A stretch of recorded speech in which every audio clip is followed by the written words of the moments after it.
Warning. The following may contain concepts, ideas, and/or reflections unique in nature and not yet approved by government and/or corporate entities. This content is for entertainment purposes only and is not intended to stimulate further reflection or to perpetuate additional discourse beyond the scope already outlined by institutional curriculum.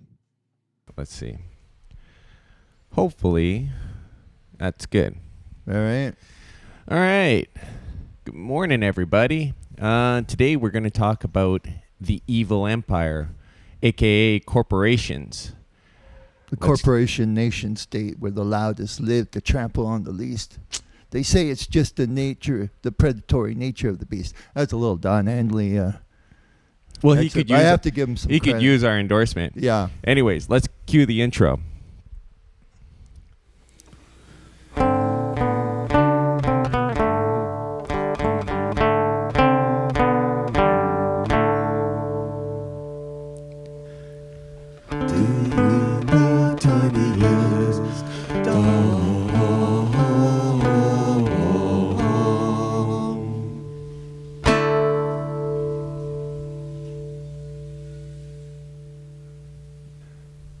Alrighty. So the first thing about corporations is They're evil. Now, it may sound like a communistic thing to say, but I think one important, and I was kind of just thinking about this before we started, Okay. is that socialism has many different forms, right? In a sense, you can even have a social monarchy. Because really, socialism is just programs or a collective set of programs, and even a monarch could institute that. Okay. Just like with Struensee, right? He was it was a form of a social monarch that he was trying to implement, right? Where you had a monarchy, but you also had more public libraries, you had public parks. You were starting to kind of like bring the people into the prosperity. So it wasn't all just the king's domain. Exactly. So, and then you have, of course, a spin-off of socialism would be communism, right? Then you have social democracy. So then you have another form. You have many different forms. How about this statement too, or this term, free market capitalism? Isn't it amazing that they take something like free market, that sounds pretty free, but then you add the capitalism. So if you don't have the capital, you don't have the ability to get into that market. So I think I'd like to make a clear distinction right off the bat of the difference between free enterprise and capitalism, and I don't think they're the same. You could sell apples on the street. Yeah, but let's get into that a little bit later. Oh, okay. Because the first thing is laying down that this notion or this idea of capitalism and democracy. All capitalism means is exploitation. And we're going to kind of go through that in a little bit more detail. I guess you're going to start with the beginning of the corporate model and where it originated from. Why did they feel the need? Why did society feel the need for incorporation, right? What was the driving force behind it? So what was going on in jolly old England at the time of Elizabeth I that they felt there was this need to form the Hudson Bay Company in North America, the East Indian Trading Company. So let's just look at So let's just look at if you're not savvy to how corporations operate. This is a major component, a major legal component of how every corporation basically operates, and that is, it has been authorized by the state to act as a single entity. A legal entity recognized by private and public law as born out of statute. A legal person in a legal context. Now, is this the U.S. Interpretation of that, or this is like global? This is a universal. Okay, so it's gone. So here's the thing, okay? There's a reason why sometimes you'll see a legal document. They'll ask you if you're a natural person, and maybe that you it elicits a little chuckle out of you. A natural person. What does that mean? Well, Totally it means unnatural. It means flesh and blood because Lots of cosmetic work. some new tits. But the point is that you are a natural person because we have an unnatural person, which is a corporate entity. So all of the rights, privileges, freedoms that you enjoy basically are placed upon this Emanate out entity. of the state and bestowed upon you. No, but the one difference about this entity is it's eternal. A corporation has no lifespan, so to speak. It can be killed at a certain point. It can be dissolved, but it Well, can just as an example, the exist Hudson into Bay perpetuity. Company was established, I think, in 1630. I guess that would be later than the East Indian Trading Company, which was established, in 1600? And basically, the Hudson Bay Company lasted up until just a few months ago. Well, and these were the cornerstone. Like, these are the first corporations. Basically, the East India Trading Company and the Dutch had their version. The Brits were the first, and then the French also had their own version. The Hudson Bay Company for the Americas. These are like the first glimpses of what we would consider a corporation, because we do have, like, if we look at the history of corporations, we'll kind of see that in its first implementation, I mean, they refer to things being incorporated, but I think the Latin was like collegium and stuff like this. So where we get like the word for college, that's where, and really I don't think they legally operated in the same fashion that modern corporations operate. So really, when we're talking about corporations, we're looking at that basically 1600, because Queen Elizabeth I in 1600 established the East Indian Trading Company. And so, I would imagine it was with the clear understanding that she, being a representative of the people of England, they were probably not any outside non-English people who were shareholders of these newly established companies. well, this is the thing is, so we'll start with the basis and then move our way to what it looks like now in the modern, where the template has been, the groundwork has been laid, and then we'll kind of go from there. So let's just look at the first incorporations. In medieval Europe, churches became incorporated, as did local governments, such as the City of London Corporation. The point of that incorporation would survive longer than the lives of any particular member, existing in perpetuity. So, and then there's one of the oldest commercial corporations in the world, the Stora Kopparberg, mining community in Falun, Sweden, obtained a charter from King Magnus Ericsson in 1347. So one can speculate, why would they want to take maybe a national flag and then replace it with a corporate flag or logo? Well, in the case of the Swedes, I don't know. I mean, who knows what they were thinking as to why.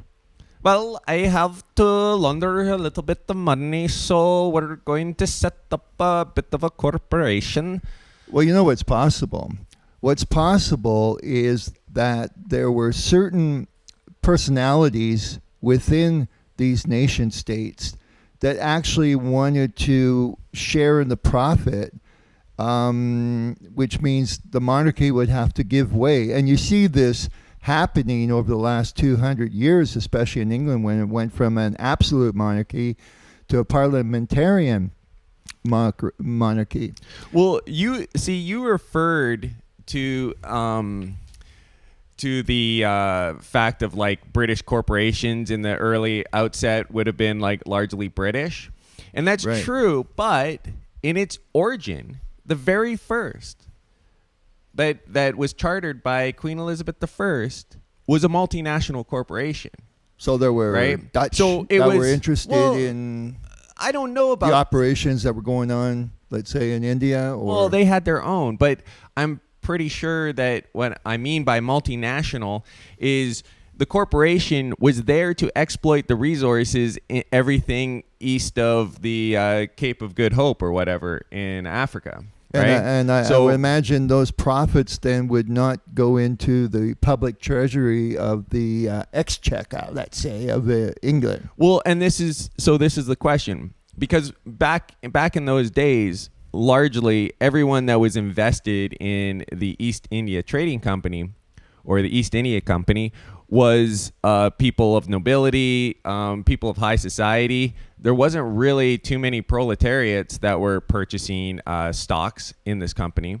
So then it begs the question, well, and then they were also closely associated with the British Army, because there's historical battles that are like where basically the East India Trading Company is like the on the one side, and then the insurgents are on the other side. I have to interject here. I got a brilliant idea. Go ahead. So just like the monarchies of Europe would sometimes marry off one of their sons or daughters to another king in another kingdom, by having people of nobility or wealth share in having a vested interest in a corporation, would have the same effect almost as joining their children in marriage. Well, there's another effect, right? And that is that if you're going... That was a little hard to get out. Right. If you're going... I could tell. No, but if you're going to go and you're going to conquer in the traditional sense, see, before this incorporation,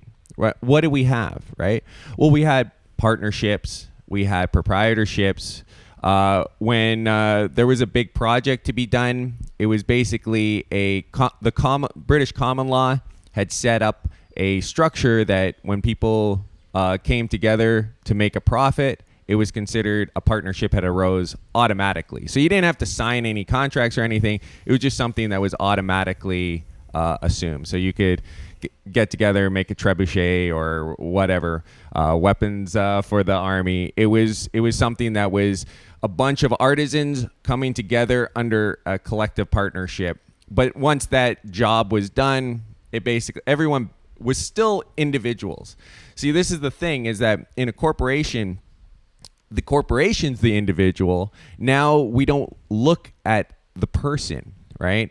And the legal liability now changes.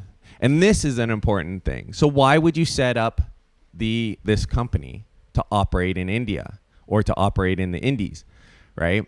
And there's a few reasons. One, you still are involving the British Army. You're still exploiting the globe. But the British people are now disconnected from the profit share. Right. The profit share is entirely wrapped up in this private corporation now. Kind of like right? when they conquered Libya there about 10, 15 years ago. I don't think the U.S. consumers saw any great reduction in the gasoline prices. Right. And so in a sense, in a country that was following a similar expansionist sort of template was Russia. But in Russia's case, everything that fell under Russian rule now became a part of Russia. And all Russians, all ethnic Russians, were now this was a part of their country, right? Well, India even if you fast speed up ahead here with Gazprom is paying a good part of the Russian economy. Their socialized medicine is largely funded by the profits of Gazprom. You're not getting that from Chevron or BP or anything now, like that. Now, some people could think that's mean-spirited, and how dare you share the wealth or the natural resources of a given area and let the inhabitants of that area be beneficiaries? Why not just have it in the hands of a few? They could become uber rich. Well, yeah, there's a few different things that are arguments that are used by these corporate shills and they say, well, you wouldn't be able to exploit these resources as well as a private corporation. But then when the public corporation does exploit that just as well, they go, well, yeah, but that's like communism or whatever like this. What's the incentive of one individual taking all of the profit from like oil revenue, for example? Why would that be beneficial, right? Because most of the profit is coming from a natural resource, not from innovation. He's not building like assembly plants or vehicles or any of this stuff. Hey, he's just taking a resource. So what's the incentive for the larger population in society? what corporate model funded Leonardo da Vinci and his inventions? Or how about the Wright brothers? What corporate model were funding their invention? I don't think there was any. So this idea that you need capital and you need the corporate structure to fund innovation and Well, and another interesting thing, though, too, is that these corporations always operate hand in glove with the government. Like, if you look at almost every corporation out there, right? So the East Indian Trading Company had a charter from Queen Elizabeth signed. It was a merger. The very first initiation was a merger of the state and corporate entities. They've always been linked together. So they're not really a separate entity. You can't say, oh, well, corporations are private and public is like the government is incompetent. They're the same people. Like, how do you not see this? Like, to be really specific, in that time of Queen Elizabeth, right? All of the people that were your private juggernauts of a corporation, the Hudson Bay Company, et cetera, right, were the same guys that were a part of the government. It was the same. Those hot shots were dealing in beaver pelts. It was the same thing. So how could you say that, like, Lord Rothschild over here, because he's a public servant, is incompetent and doesn't know what he's doing because he's a civil servant, but then when he's in charge of an incorporation and a private bank, he's now a genius? He's now brilliant. How does this manifest itself where you take individuals that are the same individual and they're holding these positions simultaneously? Well, yeah, you talk about this revolving door between, let's say, the USDA or the FDA or whatever, and then they end up, once they've done their little stint, and fulfilled their task, they end up, a part of the board of directors of maybe a pharmaceutical company, or maybe Dow Chemical or DuPont or something like this. You got people that are a part of the Department of Treasury that were a part of Goldman Sachs like 2 years prior. Yeah, so this public sector is incompetent and stupid, and then fuck. All right. Yeah, it just shit the bed. Right. But this modern technology. Yeah. No, so this idea that these people are like somehow like magically incompetent when they reach a certain, when they're in the public sphere, but when they're in the private sphere, they're masters of industry. Right. They're the same people. Right. So how the hell do you wrap your head around the fact that the same person can be incompetent? Oh, fuck off, man. I don't know. I think it's possible that my memory is we out. Could... just stop this for now. You could clean up your memory, and then we'll just resume. Yeah. I mean, we're not doing any splicing anyway, so... unless you think we're okay to go, and we'll try it one more last time. Yeah. So the other thing to consider is if you had a public works project where you didn't have these private contractors coming in with their... expertise, so-called, like you couldn't find competent people. The government can't hire engineers. They do it. Every city has its own litany of civil engineers and whatnot. So you couldn't possibly amass people who are graduating every year from universities around the country. You couldn't get them on a government payroll. All right, let's see if that fixes the problem. Okay, so anyways, just to finish that thought, most of these corporations have thousands, tens of thousands of shareholders, all of them wanting to get and see a profit. Or else why would they be interested in dabbling in some kind of public offering, whether it's drug companies buzzing around the Canadian medical system hoping to get contracts? Why would that be? Right. So let's also look at this too. The grand scheme of why we have a corporation, and that legal entity is pivotal for that. Because before that time, you basically had an individual who held property, he held gold, whatever it was, right? Now, this person, his operations are now his responsibility, right? If he has a coal mine and he has people going down there and the coal mine collapses, he can't just like wrap up the company, right? He is now responsible. Everybody knows that, you know, this lord was responsible for this big event. He's now legally responsible. People are looking at him as the responsible party.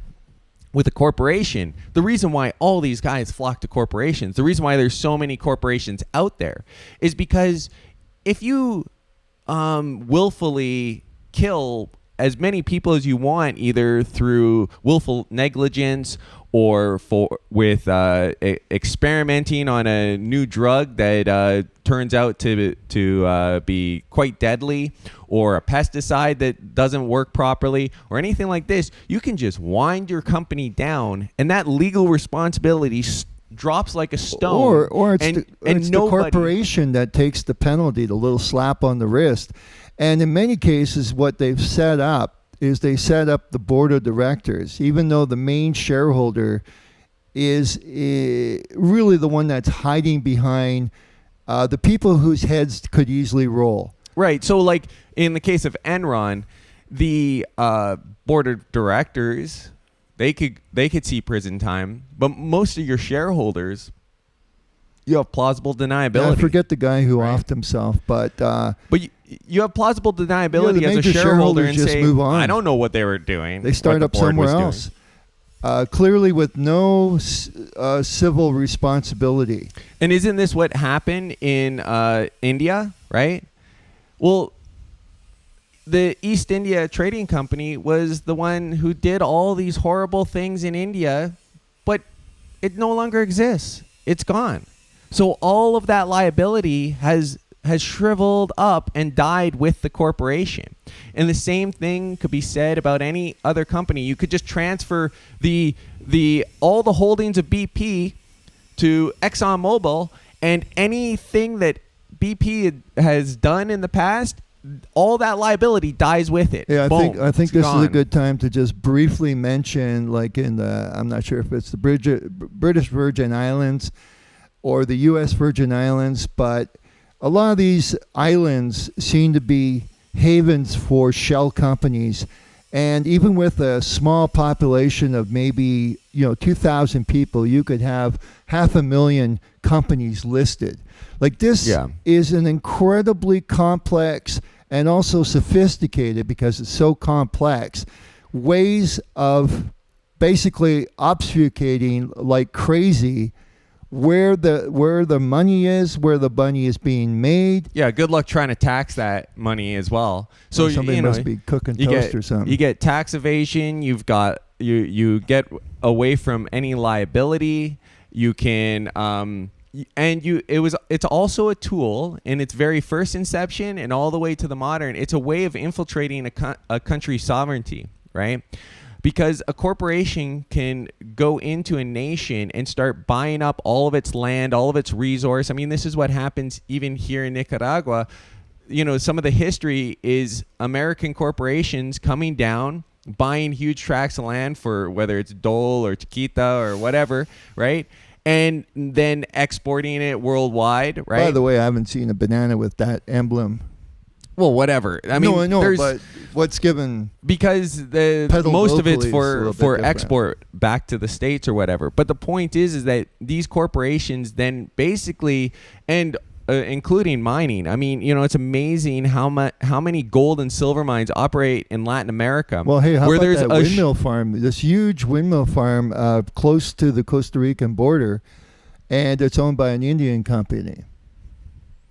Yeah, or supplied by an Indian company. But the point is that this integration, this globalist corporate structure that exists, and it's always been from its inception, is basically you can't have sovereignty. You can't have sovereignty simultaneously operating within a corporate structure. With corporations as entities, legal entities, what the hell is stopping? Like you see the U.S. trying their best to try to limit China's influence on America, and certain companies they're trying to limit. But BlackRock holds huge holdings in these Chinese state companies, and like Tencent, for example, is owned by a South African tech company. 25% of it is owned by a South African tech company, which also is a subsidiary of a Dutch company, right? So like what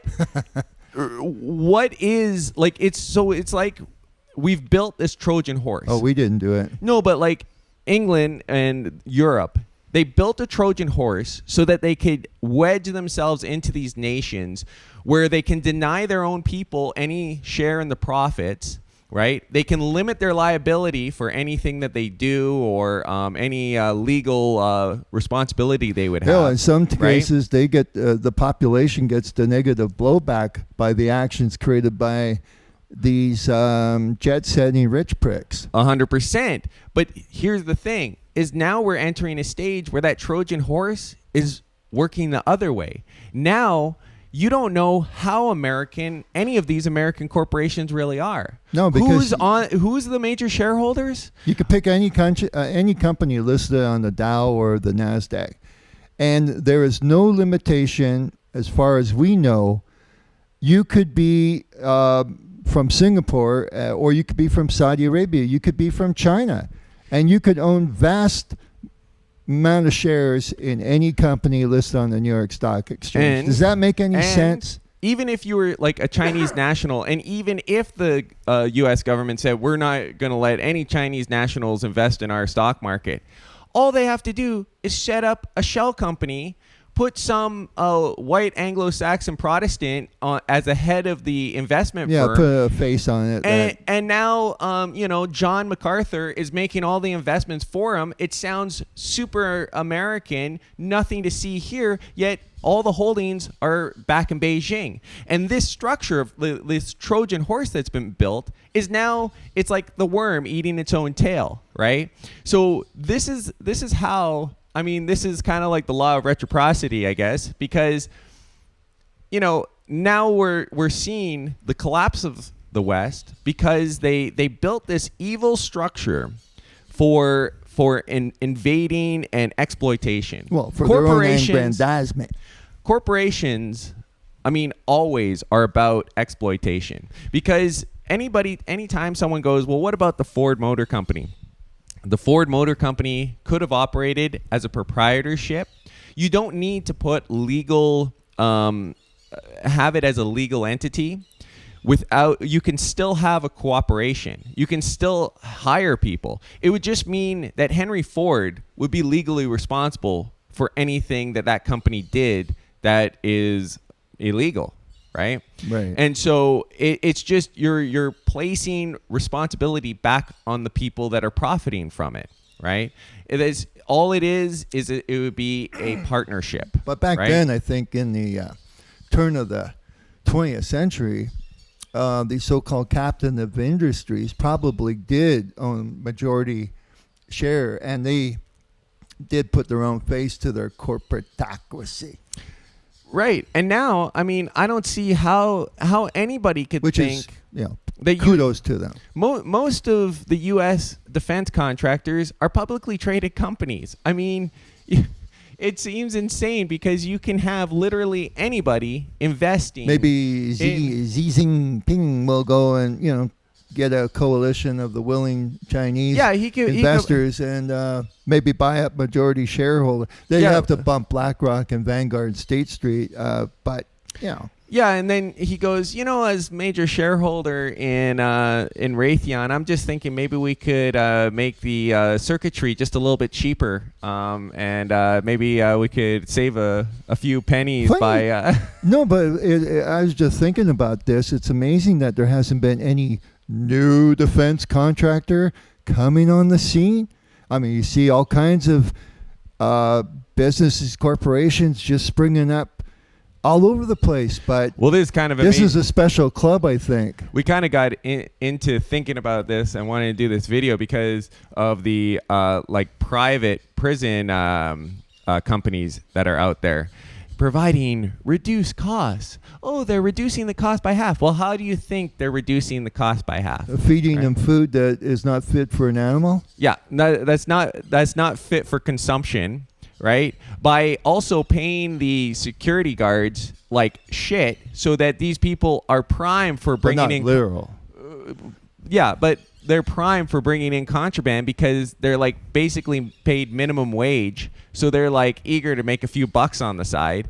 And so the question is, in 1982, when this was who's sitting around just being like, you know what I'm passionate about? I'm passionate about prisons. I think somebody whispered something into some senator or congressman's ear and just said, this is a very good idea.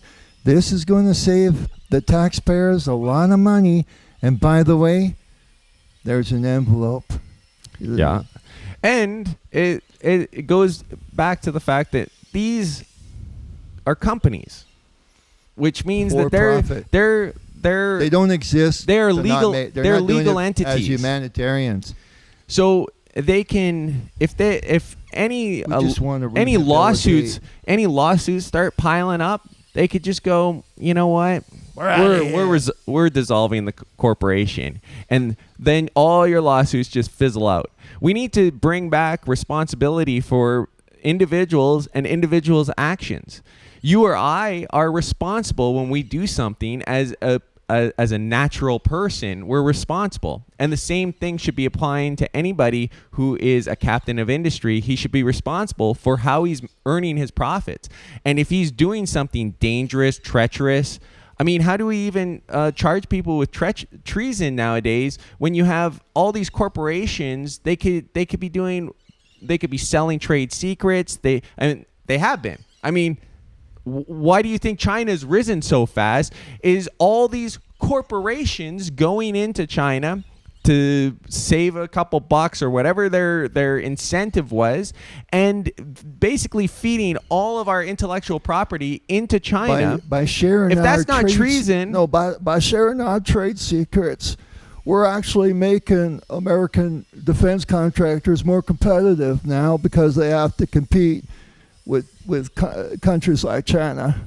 And so it's kind of a joke when you hear these people talking about how they're gonna put China in its place. When the United States entered World War II, there was probably 90 to 95% of all the industry was in America, built by Americans, owned by Americans. And so when they were producing Jeeps... Oh, and probably regulated by Americans, making sure that these trade secrets weren't leaving the country. Right. So all of these things, I mean, why do you think nobody ever says that we need to go to war with Saudi Arabia, right? I mean, out of all the different war crimes that happen in the Middle East, nobody thinks that the ultra-conservative state that enforces Sharia law in a draconian fashion is ever enemy number one. Well, you think beheading at a local shopping mall is a little drastic? I'd maybe just take the right hand or something. But the point is that the reason why they're never going to be attacked is because these pricks own too much of the West. They're integrated in this, like George Carlin said. I don't want to keep repeating it, But it is a huge club, and it's multinational in nature. It's transnational, you could say. It doesn't really set its foot or its roots in any one particular country. That's for the peasants to stay in. Well, it's funny, too, because I think a lot of people forget about the fact that most of the slave industry was operated by corporations. Mm-hmm. They like to put what do you mean? No, I'm saying They like to push this narrative that these are individuals, just like a bucktooth southerner. They're like, oh man, I got myself some slaves. That's not how it worked. Most of these things were like large multinational corporations. Well, the cotton industry had to multinational be corporations textiles going from the Carolinas to England. Yeah. Or rice. I mean, and they back would beat out French companies that were also competing for the textile products that were 100%. And what about the rum industry? I was going to say freely grown in the States. And what about the rum industry, right? What do you think that was? You think that wasn't a company, an incorporation? And then all the tobacco, the travesties that we're all supposed to be collectively responsible for that happened in India, that was like one corporation with who knows how few actual major shareholders in that company. I mean, we're talking about, it's possible that when a lot of this expansion was happening, there was only like a few thousand major shareholders involved in the East India Trading Company. And I'm sure their progeny are alive today. Right. If you really wanted to go into the records. When Britain had maybe a population of like 20 million people, only a few thousand were actually profiting from all this expansionism. The rest were basically eating shit. And if you look at like the standard of living in England, when all of this wealth generation was happening, these people were actually worse off than when there had been no expansion. Read Jack London's People of the Abyss, where he went to East London in 1902, and you'll see what the British aristocracy thought of its own people, which now won't be surprised that they're being flooded by a bunch of Asiatic Africans. When you think of this is what they thought of them. And they've been globalists for like, we're talking like 425 years now of being globalists. Big minds got to think big.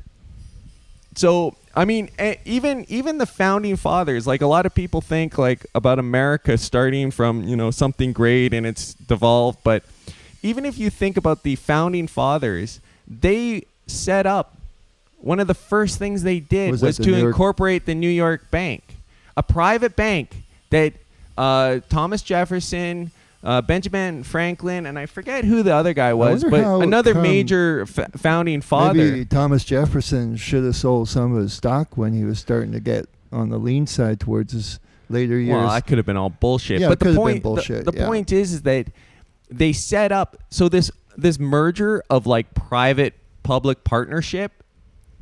It was founded on this. It was so like the first loan that the U.S. government got was from a private corporation where the politicians who were in the government at the time were also simultaneously sitting on a private board of a private bank for profit. And nobody ever mentioned that could have been a bit of a conflict of interest. Selective recall. Right? And this is how this corporate structure has worked, like, basically back from its inception. And it might explain why we see the shit show that we see happening today when there's the potential for so much better.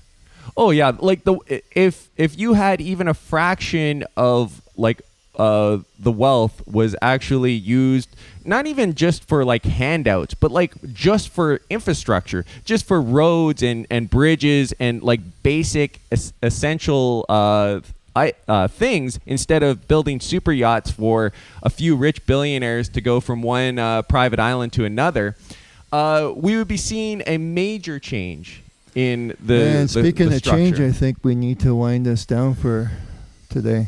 Yeah. I mean, if people want examples, I mean, we could talk ad nauseum. Oh, there's so many examples of corporate structures that operate in a duplicitous fashion that are actively, violating human rights or whatever else, and are hiding behind this corporate structure that was written like 400 years ago that protects these people from any legal responsibility. They provide them a tax haven. It provides them a legal haven. They're basically the untouchables, but in a good way. Well, no, not have you taken a look at some of these cretins? Well, they do look like they may be part reptilian. But the thing is that this isn't the free market. This isn't captains of industry. All of these things do not require incorporation. Incorporations are just a globalist exploitational apparatus. It is made to provide access to exploiting things that ought not be exploited by one individual, right? And that's basically it. So the Oracle of Omaha is so innovative. This guy hasn't been able to change his hairstyle in 60 or 70 years. Think about that. But I also believe, though, too, just as maybe a last caveat, is that most of these people, I always wondered, why a CEO is paid the amount that they're paid, right?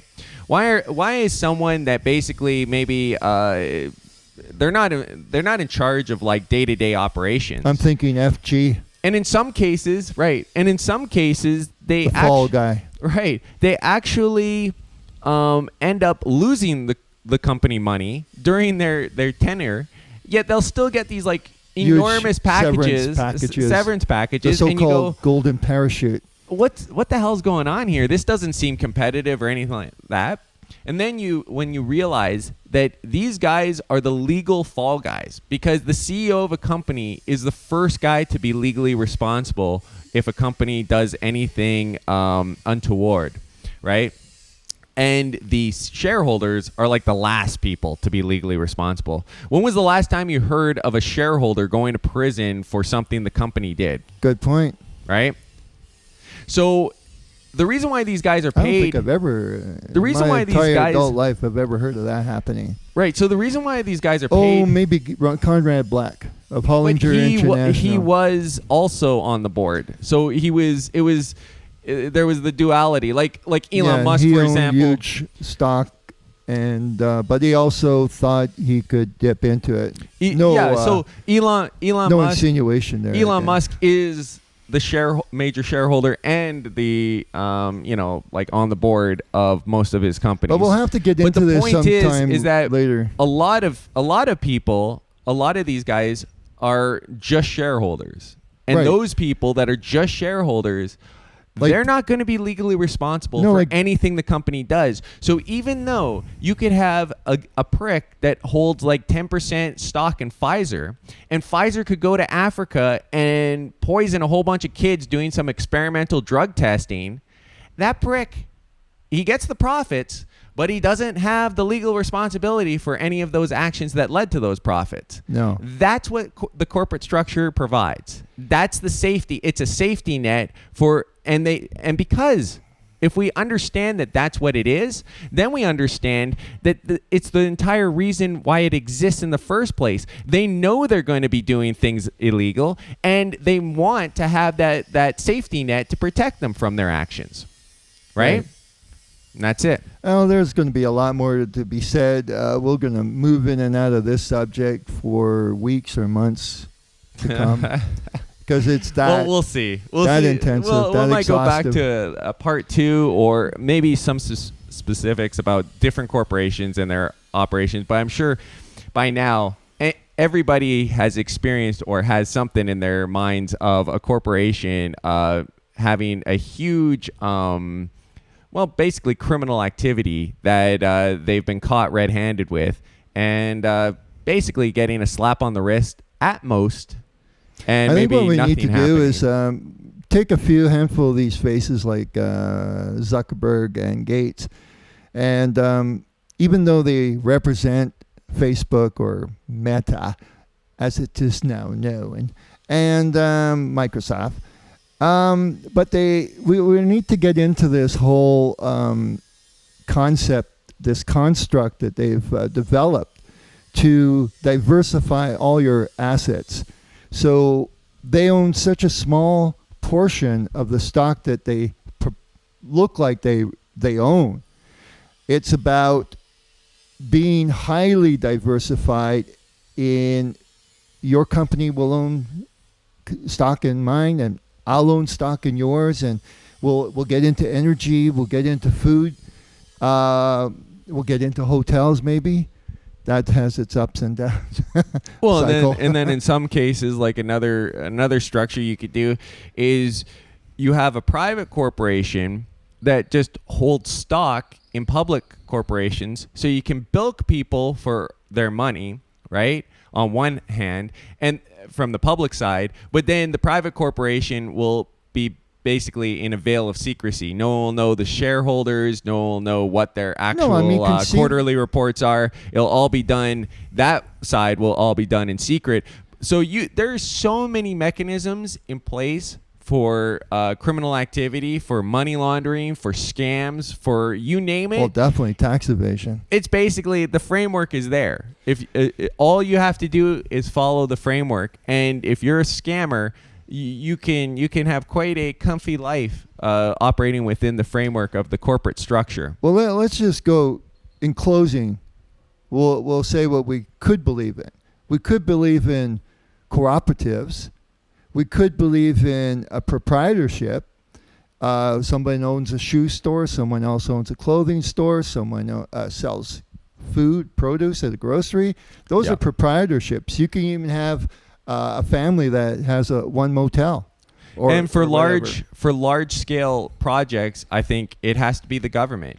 I mean, if you think it's crazy that the government's the one that builds a bridge, then I mean, and that a private corporation that is for profit. They're not, bridge builders are not, a private company is not there to build bridges. Yeah, they're there to make money, right? First and foremost, that's why they're there. And why are they always there when there's a public tender? Because they're like vultures. Right. They can't help themselves. And the department, this is where the money is. The Department of Transportation is not there to make money, right? The Department of Transportation is there to build infrastructure. So if you just think of like what the goal is, a private corporation that's an engineering firm is there to make money first and foremost. Secondary is to build things to make the money, right? How many the Department of go ahead. No, but how many of these corporate entities would like to get themselves into taking over public transit in any of your major cities in the world? Well, if it's profitable, yes, how much course. Do you think? And if it's a liability, how much will a bus ticket cost? The reason why $20, right? Here's the thing: the reason why most public entities are losing money in their shit is because corporations have already wrangled out of the public all of the money-making endeavors and left you with all of the services that are a liability, that are costly, right? And so, because, like, even take Canada Post for an example, right? All of the big profit endeavors that Canada Post could have, like delivering parcels, something that people want, right? They've just allowed Amazon to come in and deliver their own packages and take over that side of things, right? What do they fight for? Fucking flyers. Right. They fight to deliver a bunch of garbage that nobody wants, that's using up pulp and paper products where you could be making at least toilet paper, something you could wipe your ass with. Incidentally, I mean, this is a side issue, but this totally flies in the face of anything that the union had precepts on, and it was how much pounds are you allowed legally to carry without it being a problem. And what they're doing is they're overburdening these postal workers, some of which are women, small women, not capable of having an extra 20 pounds a day added right. to And like we had once where it was a pound flyer. Each flyer was a pound flyer. I had 800 doors that had flyers, so I had 800 pounds of just this one like little or not a little pamphlet, but a big magazine or whatever, right? Don't mention the name. We were paid like pennies to deliver this shit. And the amount of overtime that had to be clocked, and the amount of like injuries and people having hip dysplasia, and different other things. These smug members of the managerial staff that work for Canada Post were all patting themselves on the back for a job well done, because they were, nominally raising income a bit on the backs of the people delivering it. And also, like the nature of this merger between corporations and the private, a lot of these upper management pricks have worked for private delivery firms before, whether it's FedEx or UPS or whatever.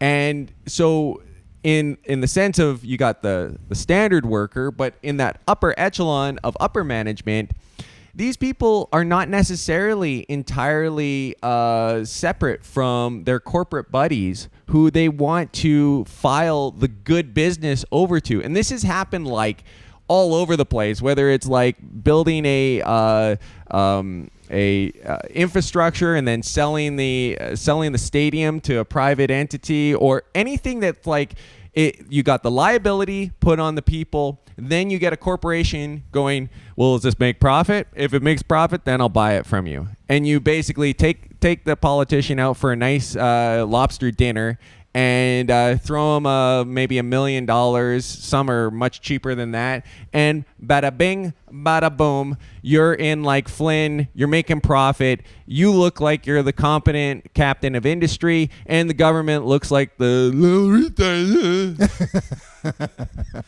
Anyways, I think we can wrap it up there. And we'll so keep those cards and letters flowing, and we'll like to hear from you from time to time. If you think we're gonna beg, no, we're not. We're going to continue. We're going to keep on putting this stuff out. Got a lot to say. Yeah, man. It's about damn time we started saying it. Yeah, I mean, my mouth is dry. Anyways, later, guys. And gals.